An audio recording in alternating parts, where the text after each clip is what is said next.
Hey guys, Deathletter Magic here, and big news on the competitive Magic scene. First, we are only 9 days away from Hogak getting banned. Yay! But Des, that's pretty presumptuous of you. No, it's not. Also, this has nothing to do with anything I just said, but I thought it was hilarious and I'm not going to make a separate video about it. Mark Rosewater said that he only occasionally plays MTG Arena. Guess what the reason is? Seriously, pause the video and guess. What is the most clueless, out-of-touch Mark Rosewater Seattle bullshit reason to not play Arena? The answer is because he only owns Apple computers. And by the way, the dumbasses in the Wizards graphics department that work on Magic promotional material releases, they keep accidentally including the hidden files that indicate that they were made on a Mac in their archives. So every time everybody downloads them, we see like the DS store folder indicating that their entire graphics department is stuck in 2006 because ever since then, really you should be using Windows to do anything with media editing at all. I mean, amateur music production, maybe get a Mac, maybe. Other than that, the only real reason to buy a Mac and actually use it in your daily life is if you hate yourself, your family, and your money. You really only find Apple computers in a commercial environment at the most dumbass, backwards, failing, inefficient, just idiot companies like Wizards of the Coast. Oh boy, I can't wait for all the butthurt Apple cult brainwashed dumbass comments in my comment section so that I can ban you all. I hope every single Apple fanboy brainwashed cult moron drops dead of Ebola. Now, speaking of Ebola, back on the pro scene, which is what this video was supposed to be about, magic.gg, whatever website that is and whoever runs it, I have literally not heard of it until today. They posted an article entitled The Future of Magic Esports, which once again, let me remind you, there is nothing E about paper. Paper actually is an insulator that prevents the flow of electricity. So it's written by Elaine Chase, which I don't even want to go into her history and why people hate her. Let's just say she's a bitch. There you go. So it starts with 2009 has been a big year for Magic Esports. Yeah, a lot of cheaters getting caught. An astonishing amount of cheaters getting caught. Oh, and I've never seen more disqualifications from like a Magic Pro League in my entire life. Between that and like the community invite crap, what are we at now? 6? Oh, by the way, remember man bun wearing Sebastian Widmer, whatever the hell his name was?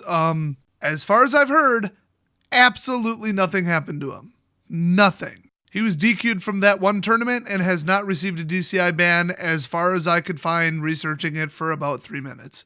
So that's great. Anyway, I suspect that that's not what she actually meant by it's been a big year for esports. Or Magic esports. It actually has been a big year for esports, just not Magic. In fact, they dropped coverage of most GPs or whatever the hell they call them now. So, we doubled the prize pool for Magic. Yeah, and you gave it to people who don't deserve to be there and cheaters, so great. Oh, not to mention tons of the prize money going to blatant racists and sexists. So that's great. But yeah, making it, one of the biggest in gaming. Yeah, nobody cares.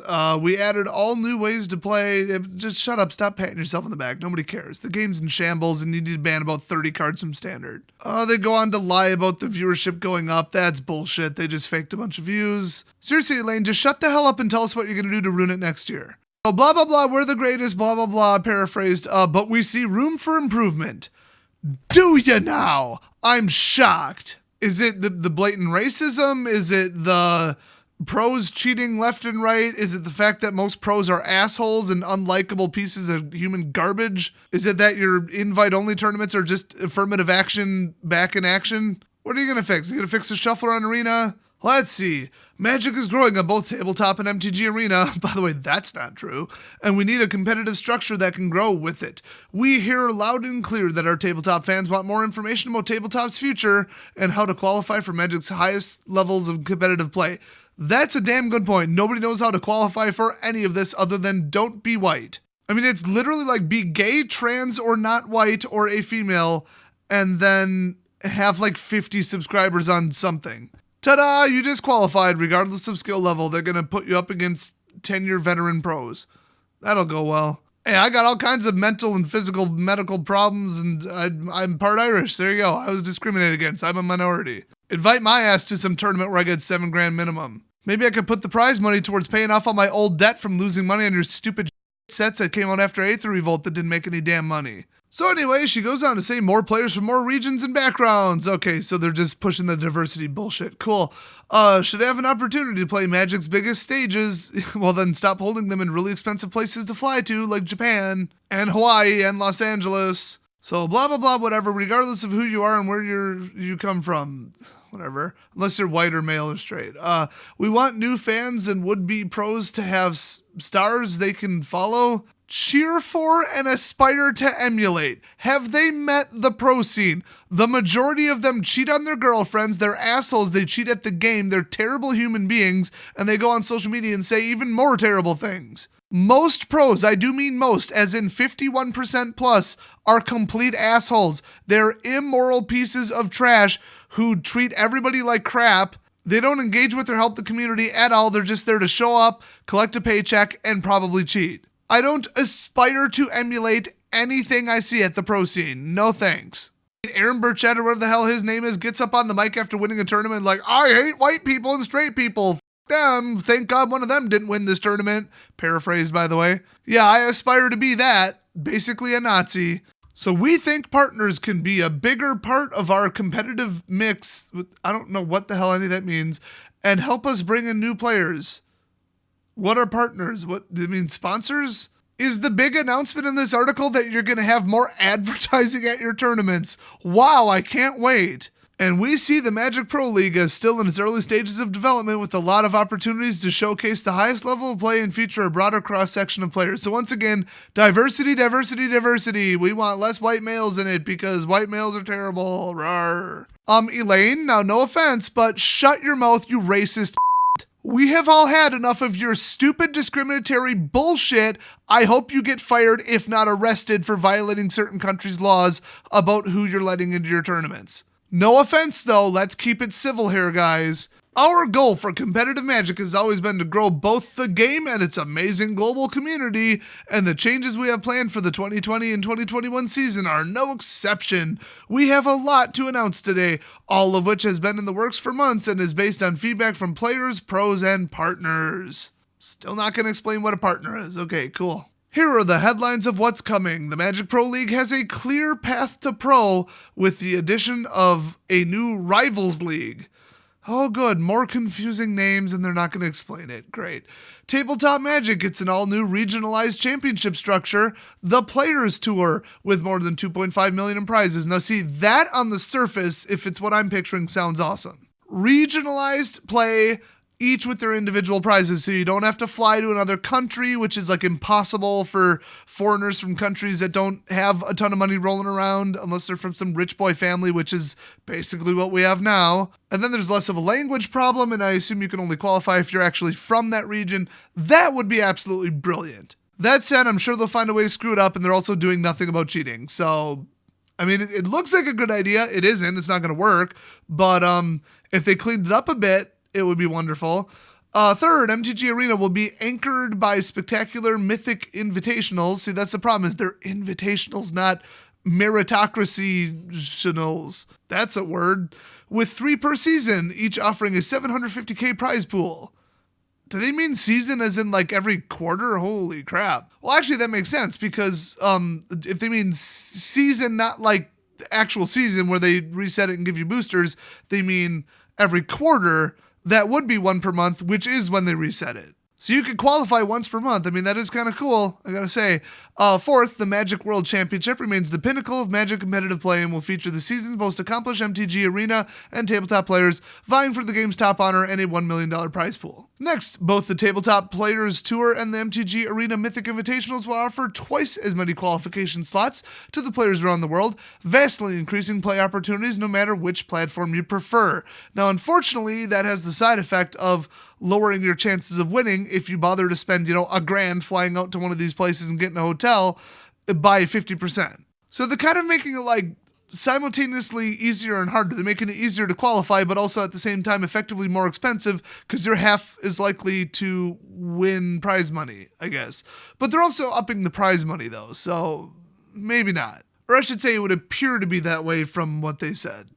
So in addition to Grand Prix, I thought they'd stopped using that term, Premier Series events like the SCG Tour by Star City Games and the new LATAM Magic Series, LATAM, by Bazar de Bagda, I don't know what that is, will offer qualification paths to the Players Tour. Cool, while not having to comply with any of the Grand Prix rules. And the SCG judges, from what I've heard, are pretty provably crooked as all hell. Great, we need more buddy cheating and free buys and judge rulings going the wrong way to get people into these top-level tournaments. Cool. And finally, Magic will remain a category leader, offering more than $10 million in prize and player support for the 2020 and 2021 season across the combined MTG Arena and Tabletop prize pools and the Magic Pro League and Rivals League support. Yeah, 10 mil ain't no joke. At least they hopefully won't take it away from card quality, because that money's got to come from somewhere. And I don't think they have 10 million in sponsorships. But they think the viewership and the aspirations and the whole, hey, qualify sitting on your ass at home playing Arena will sell 10 million-ish worth of additional product.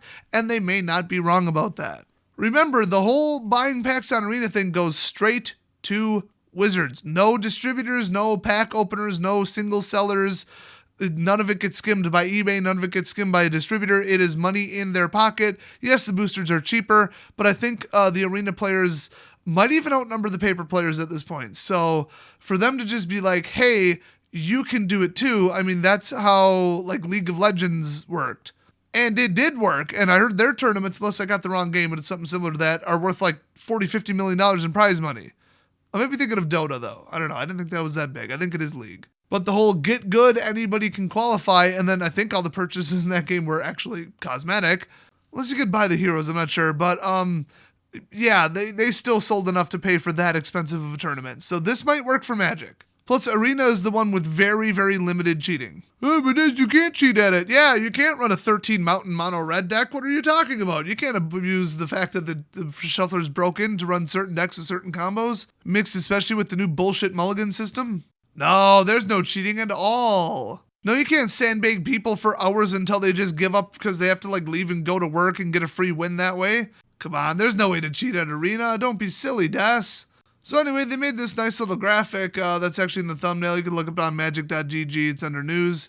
It shows how you qualify, what event goes to what. This explains more than the last 10 years of anything in the entire Pro League.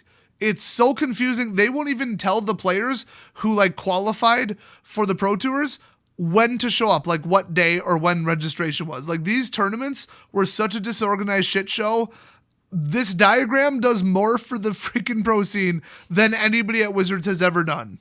So kudos to them for pulling up Illustrator for 3 seconds and making this.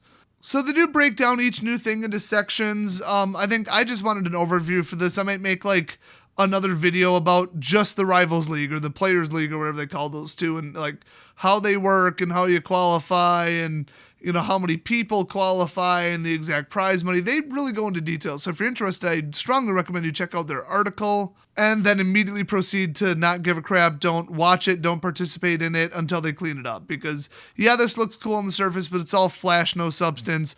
It's still just a crooked shithole. Just don't do anything in the pro scene. But yeah, if any single word of this entire article, and yes, I used certain keyword searches on the page and they never mentioned it, if anything in here said anything about cracking down on cheating or immoral behavior or bad judges or any of this shit, I would maybe start to care and get behind the pro scene, but nope, can't do it. So until then, I can't wait to ignore them inviting a bunch of trans people from Mexico with 10 subscribers on YouTube and pretending like they earned their way to a tournament. F*** you, Wizards. I'll see you guys next video.